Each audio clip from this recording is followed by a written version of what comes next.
We've got the first pictures on air, Aditya. You can keep going, but we've got the first pictures on air of the Prime Minister arriving at the venue for that. Vishnu, this is the Prime Minister arriving at the venue for that bilateral. Yeah. Remember, it's not taking place at the SCO venue, as Aditya was mentioning. It's taking place in the hotel where President Xi is. Prime Minister Modi has gone in over there, and with his delegation. So these are the very first pictures, and we've got it first on NDTV of the Prime Minister of India arriving in Tianjin in the hotel where President Xi is, where the talks have now been going on for the last 28 minutes. So the first pictures, Aditya, the Prime Minister arriving for the bilateral. We'll have the picture of the handshake any moment now, Aditya.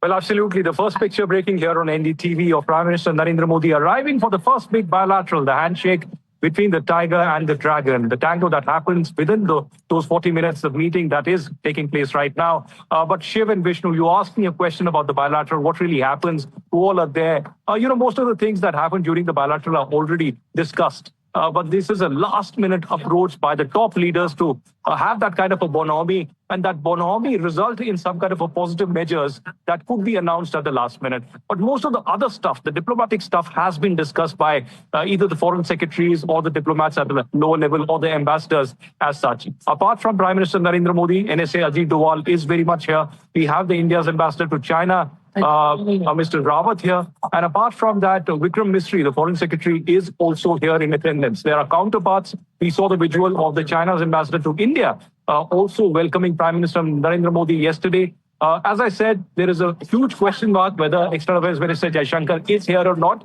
because there were some reports that he would be traveling to Europe. We'll have to wait for the visual of the meeting to come to confirm that. But these are the first visuals amid the tariff announcement of Trump. Of Prime Minister Narendra Modi now not just reaching China, but approaching... Okay, we've got live pictures. Aditya, first live pictures of the meeting here. There's no audio in these pictures, so we're going to talk over them.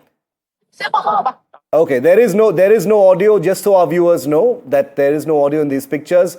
That's Prime Minister Modi along with Xi Jinping. First images of the handshake again here on NDTV of the two leaders shaking hands and their two delegations sitting down for this very, very important bilateral. National Security Advisor Ajit Doval is also visible there in those pictures along with Prime Minister Modi. Wang Yi is there with the Chinese president. These are the first pictures of that bilateral. There's a quick glimpse of the handshake between the two leaders, which we'll put on your screen also in just a minute. Vishnu, first pictures. I would assume the Foreign Secretary Vikram Misri is there as well, but this is just historic. It's the first time you've got an Indian Prime Minister in China since the Galwan clashes of 2020, which were fatal clashes. And the fact that you've got them sitting down in conversations, in talks, that is absolutely huge, what is taking place. Now, let's be realistic, as we've been saying, that, don't expect very much. But I think the fact that you've got the leaders talking to each other, it's been preceded by a huge process, which has resulted in them coming to the stage, a process where the special representatives on the border issue have met Wang Yi and Ajit Doval, where both the leaders have said that, we have decided on all sorts of mechanisms to deal with the boundary issue, but we leave it now up to our political leaders to give us the guidance let us expect an early harvest, quote unquote. These are the words which have been used. Will there be that early harvest? I would suspect it may not be something very large on the border or boundary issue. If there is something, I would suggest it's on a part of the border or boundary, but perhaps it may not be that. But I will tell you what is likely to happen. Further statements on, trade between India, air travel, religious sites, more of them opening up in China. The Chinese have no problems with that per se.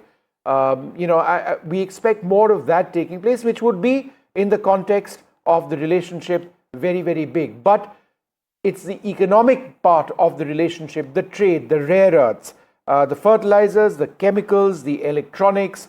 India needs all of that. China is a world leader in manufacturing over there. Despite all of the problems that we've had with China, remember throughout this period, trade between India and China at many levels has continued. It's not enough to say that, we switched off TikTok and therefore the relationship from an economic standpoint went off. That's not the case. Shiv, I would like to know what actually happens of TikTok. Yeah, if you ask me, that's a fairly low-hanging fruit to be sorted out over. Not just a low-hanging fruit, but one of possibly the widest possible interest, when it comes to populations across the country. Because let's face it, this is a young country. The banning of TikTok took a heavy toll on the online community as well. There has been talk about TikTok being unbanned. There was a rumor recently which the government actually denied. But some people got it. Is that even on the table? We don't know. We don't know if that's on the table, Vishnu. But if it is, it's no small thing. TikTok is a huge it connects millions of people around the world. We don't know if it's on the table, but it's big. Yeah. I don't think it's going to happen that soon, quite frankly, because there's that entire concern in India at so many quarters about Chinese IT systems and social media infiltrating into the Indian setup and the impact that may have. Some of the fears are exaggerated. Some of them perhaps may not be. That's another sort of aspect of all of this. But just look at the pictures. I mean, who would have thought, 5 years after our soldiers were killed in action, Chinese soldiers killed in action in Galwan, there would be this situation where they're shaking hands. But Shiv, this is the point I was making. It's not a massive, there's no hug over there, right, which is Modi style. There's nothing beyond a polite, courteous gesture among two, very formal. Very formal Usually is how I would characterize this. Very businesslike, right? And then getting down, a hand of friendship, a formal welcome, then both sides getting down, delegation level talks. And Vishnu, also remember one thing, very formal, very procedural in many ways, cordial of course, polite. They both got smiles on their face. And that's it, nothing more than that. And we will read much into body language, even though Xi Jinping tends to be quite an inscrutable leader. This is a country that plays a lot of mind games. These things are usually never representative of what's really happening beneath.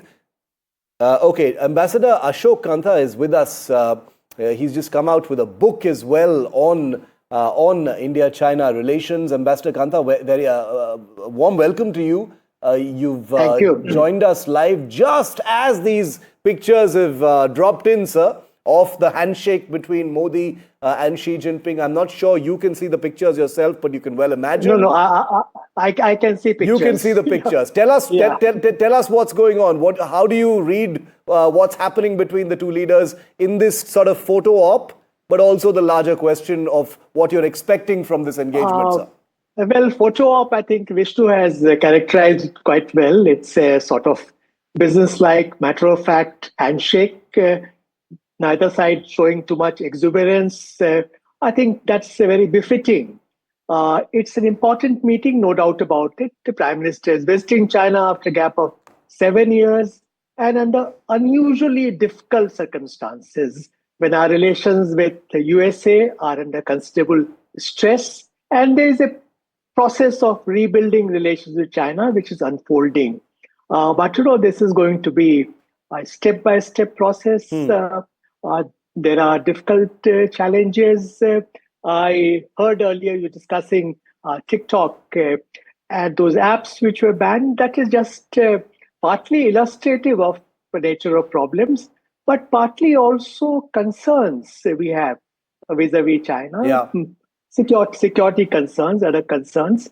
So this will take time. What we are doing now, as I can understand, a dual track approach. On one side, we are putting greater primacy on border related issues.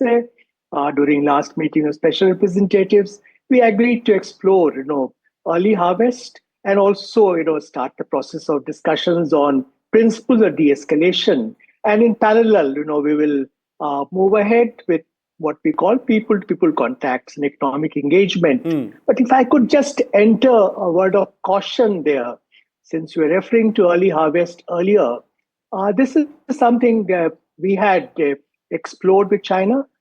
This is a Chinese proposal. At that time, it was limited to Sikkim sector alone. And after very careful consideration, we had turned down the proposal. No, but Ambassador because we didn't see. Kanta, could you clarify? Sikkim has a border, right, with China? Yes. And Nathula Pass is the major pass through which where the border stands, and then east of that, of course, is Doklam, which is Bhutan, as far as we are concerned. So, in terms of low-hanging fruit, or what the Chinese actually call early harvest, those words find mentioned in our agreement, in our document as well. What are the other parts of the boundary which can be made into a border? Vishnu, if we go as per understandings contained in Agreement on Political Parameters and Guiding Principles, April 2005, I happen to be lead negotiator for that. It envisages a package approach where we look at all sectors of boundary. We were not inclined to look at piecemeal approach limited only to Sikkim sector. As a wire media, we had discussed possibility. At the minimum, we must settle both Sikkim and middle sector. Then we can leave eastern sector and western sector. This is absolutely amazing. We've got the person who led the negotiations in the 2005 India-China boundary question on our screens right now, and that's what's been referred to in all of the sort of mentions, documents a couple of days back. So the parameters and guiding principles for settlement. The fact, Ambassador Kanta, that they're actually talking about that, right? Because everything was thrown away after Galwan is by itself significant, right? I think that's very significant that, the consensus which was reached between National Security Advisor and Foreign Minister Wang Yi in their capacity as the respective special representatives in boundary question reaffirmed Agreement of 2005 on political parameters and guiding principles. So essentially, it involves a negotiated political settlement. And certain principles and parameters have been agreed, and we should adhere to them. I think they are very important, and from our point of view, they are good markers. But Ambassador Kanta, in as much as you talk about the 2005 agreement, which was of course landmark, we've seen the Chinese violate that in letter and in spirit through salami slicing of territory, not just territory India claims, but look at what's happening in Bhutan, across the Himalayan frontier. It's something I've spent years outlining through satellite imagery. It is an absolute fact. So, is there willingness to go back, sir, to 2005? Is it an acceptance of the fact that what they've been doing will stop? No, I'm not at all convinced that that's going to stop. I think we have to go by their action on ground rather than their sort of assurances. And action on ground has not been very encouraging, though of late I must say that the border areas are relatively peaceful, but there has been no progress toward de-escalation. So we still have troops deployed in very high numbers, which is not a happy situation. So the point I'm trying to make that some people are arguing in terms of reset in relations. I think that will be unrealistic. Some people are arguing that there must be a sort of Russia, India, China strategic convergence to counter USA. Again, that doesn't quite gel with objective realities. So let's improve relations with China. Let's seek what Prime Minister called stable, productive, and constructive relationship with China, which is very important, but with our eyes wide open. All right, we've got some audio from that meeting. Let's listen into the bilateral. इससे पूरी मानवता के कल्याण का मार्ग भी प्रशस्त होगा। परस्पर विश्वास, सम्मान और संवेदनशीलता के आधार पर हम अपने संबंधों को आगे बढ़ाने के लिए प्रतिबद्ध हैं। एजेंसी चीन द्वारा SCO की सफल अध्यक्षता के लिए मैं आपको बहुत बहुत बधाई देता हूं। एक बार फिर चीन यात्रा के निमंत्रण के लिए और आज की हमारी बैठक के लिए आपका हार्दिक धन्यवाद। I just wanted to go back to Ambassador Kantha for a moment. Ambassador Kantha, since we are now talking about the 2005 agreement being the basis upon which these talks are taking place, and since you were lead negotiator and it's an agreement I know quite well, Article 7 of that says, and I quote, this is language which you had worked on, in reaching a boundary settlement, the two sides shall safeguard due interests of their settled populations in the border areas.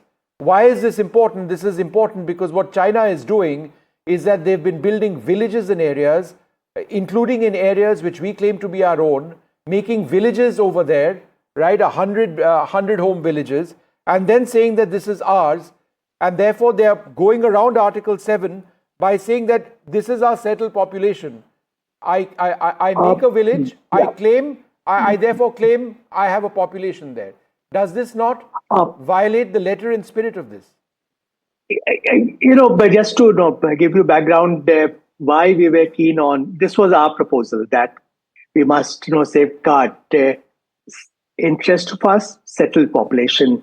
Because, as you know, Chinese would like us to see Tawang and some other areas. To safeguard that, we pushed them. This was literally the last article of the agreement to be agreed upon. I'm aware of what they're doing, so-called Shaokhang or wellness villages they're setting up. Well, most of them are not on our side of the line of actual control. Boundary, yes, because they are doing in Aksai chain also, areas which we believe belong to us. But in terms of changing the alignment of line of actual control, so far, I don't think there has been any big impact. They are constructing these villages on a much lower scale. We also have our Vibrant Villages program. They are sort of solidifying their control because these are really dual-use villages. They're not just villages. They're also meant to be part of their defense strategy. So we have to monitor it very closely. If they try to develop certain villages on our side of line of actual control, we must prevent that. I'm aware that in Bhutan, they are developing villages on Bhutanese side of the boundary. Yeah, very much so. Ambassador Kantha, one more question, because I think it's important that we get into the nuances of the boundary discussion between India and China. In Arunachal Pradesh, we have the McMahon line. That is the boundary as India sees it. And now there is a line of actual control in Arunachal Pradesh as well. The part I don't understand is, when did we have an LAC in Arunachal Pradesh which was different from the McMahon line? I thought at one stage they were synonymous. Yeah, actually, if I could explain, China also agrees that the line of actual control is basically along McMahon line boundary. But we differ on interpretation of McMahon line boundary. Our interpretation is that it's the highest watershed in the area. And this was, Henry McMahon's idea also, as explained in his final memorandum. Whereas China would like us to transpose very small scale maps on current metric maps, which is illogical. This will lead to, some areas which are on our side of LAC being disputed, including, Sumdrongchu Valley. It falls in that category. You are aware of all controversy on Wangtung and what happened at 6 at 7. So therefore, there is a line of actual control. In other words, up to that area, we dominate, and we don't. And conversely, so there are areas within our interpretation of the boundary which are occupied by the Chinese, which they claim to be their own, and which we don't necessarily physically dispute. These are very small pockets. Right. which we call under adverse possession of China. And also you have, I referred to Sumdurongchu Valley, and there's adjoining Namkachu Valley. There are some area there. There's another pocket called Longju is there. Then some parts of Xiaomi as well. Asafila, they do enter, but no, I mean, they're not controlling as such, but they do enter. So these are pockets, but by and large, we are controlling up to line of actual control. Ambassador, great speaking to you. Thanks very much for joining us. Thanks very much. Thank you. Indeed. Thank you. Shiv. Okay, very, very interesting discussion on the micro details of the border between India and China. We don't know if there's going to be any kind of announcement over what the two countries plan to do as far as their long-standing border dispute is concerned. But as of now, the big picture radiating out from Tianjin is this one. Business-like, cordial, polite, very, very formal. None of the, the usual kind of hugs that you see in Prime Minister Modi's diplomacy. It's never happened between these two leaders. We've got to be very clear about that. But this is not a reset. It isn't a reboot either, but a tactical defreeze between the two countries, with both sides seeing benefit in trying to normalize things between the two countries. President Trump has played... Prime Minister. Yeah. And we are just going to play out on what he said in that, what he said in this meeting, Vishnu. That's right. Yeah.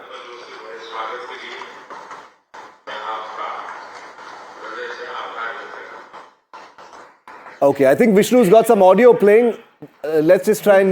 We'll try and get that audio out for you in a moment. I think that's what we've already got on air, Vishnu. Yeah, let's play that. Let's play out what the Prime Minister has said in that message at the Bilateral. And he tweeted it out just now. Yeah. Let's play that out.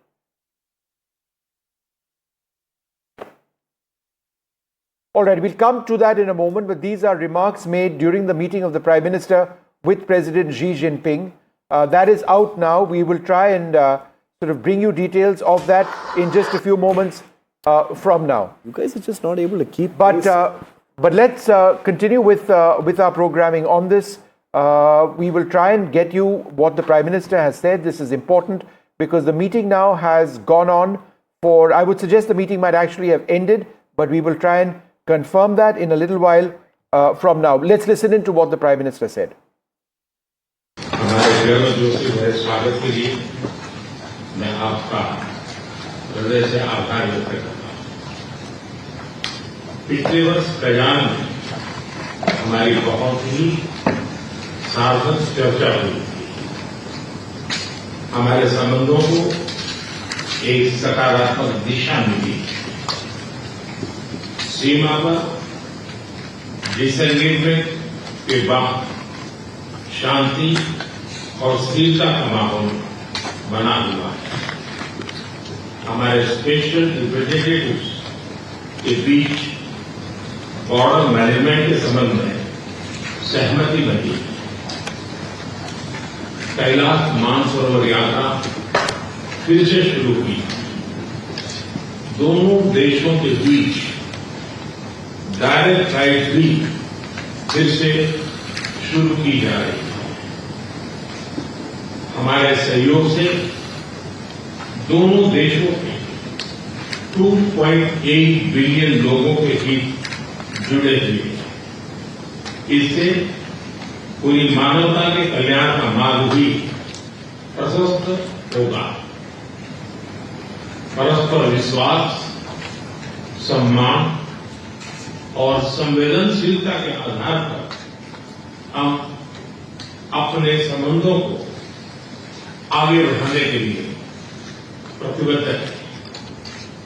SNC चीन द्वारा SCO की सफल अध्यक्षता के लिए मैं आपको बहुत बहुत बधाई देता हूं। एक बार फिर चीन यात्रा के निमंत्रण के लिए और आज की हमारी बैठक के लिए आपका हार्दिक धन्यवाद।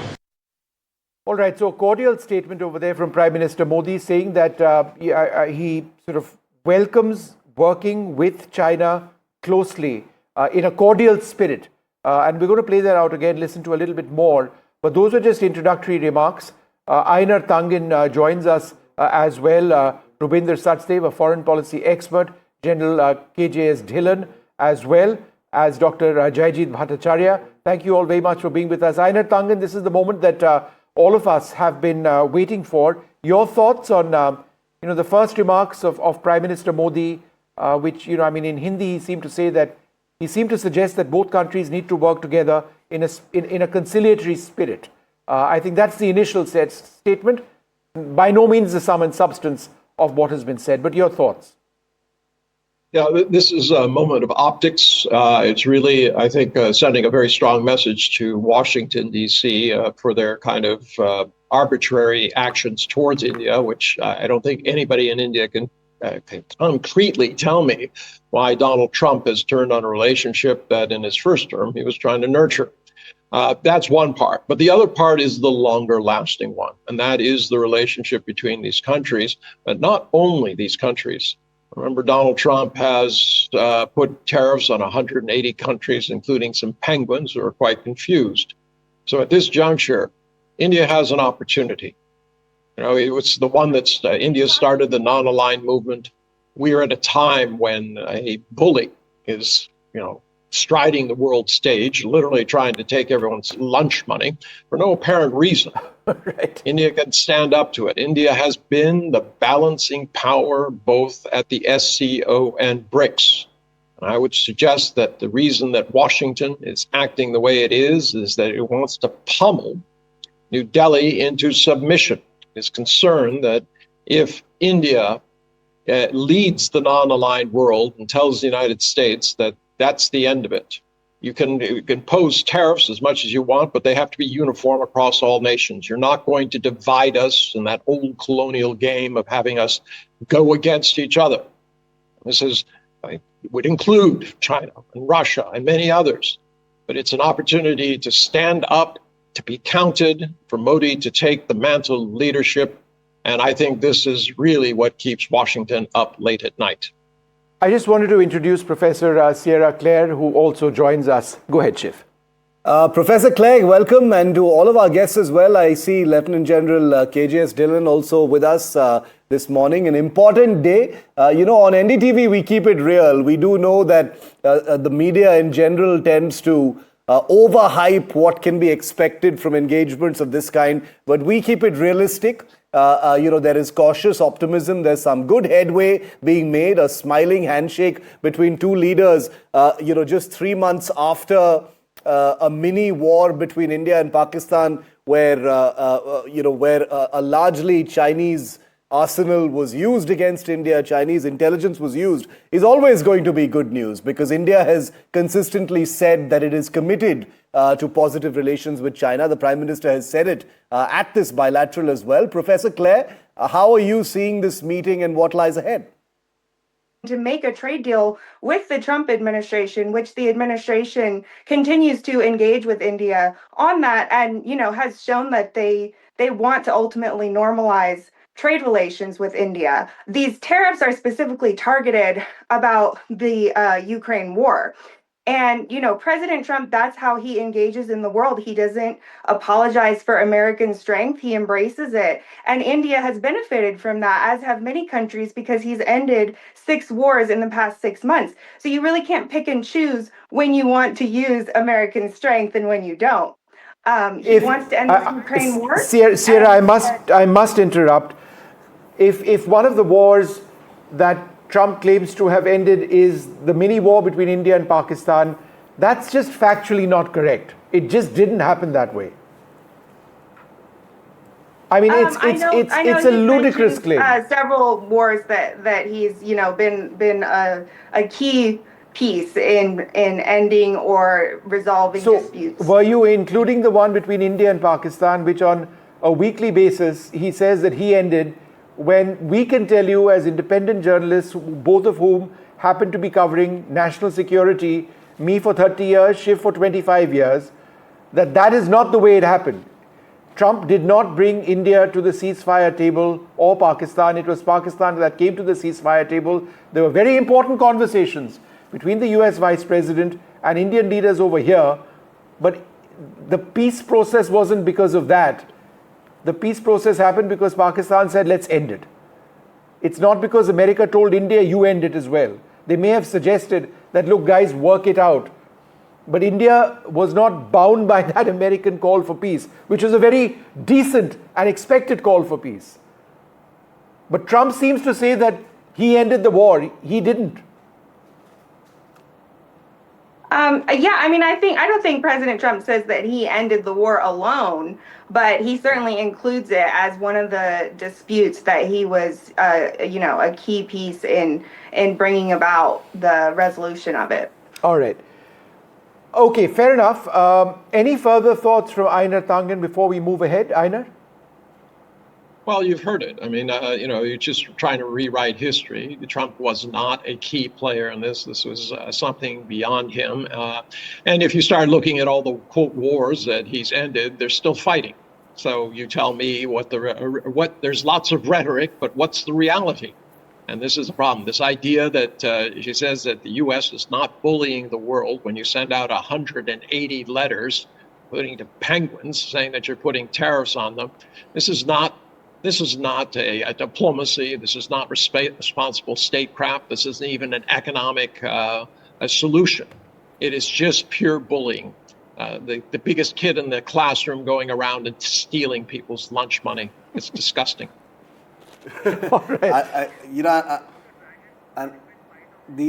We have Xi Jinping saying that the elephant and the dragon should come together. He says it's vital for the elephant and the dragon to come together. We, of course, prefer to call ourselves the tiger, I think, which is more. No, I don't think there's anything wrong with the elephant. There's nothing wrong with it. The elephant is an immensely powerful animal. There's nothing Shiv wrong. and I have had a disagreement about this yesterday.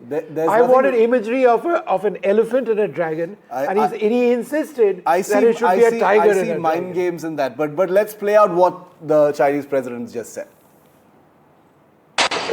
相互成就伙伴，实现龙象共舞，应当是中印双方的正确选择。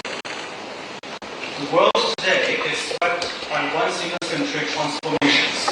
The international situation is both fluid and chaotic. China and India are two ancient civilizations in the East, where the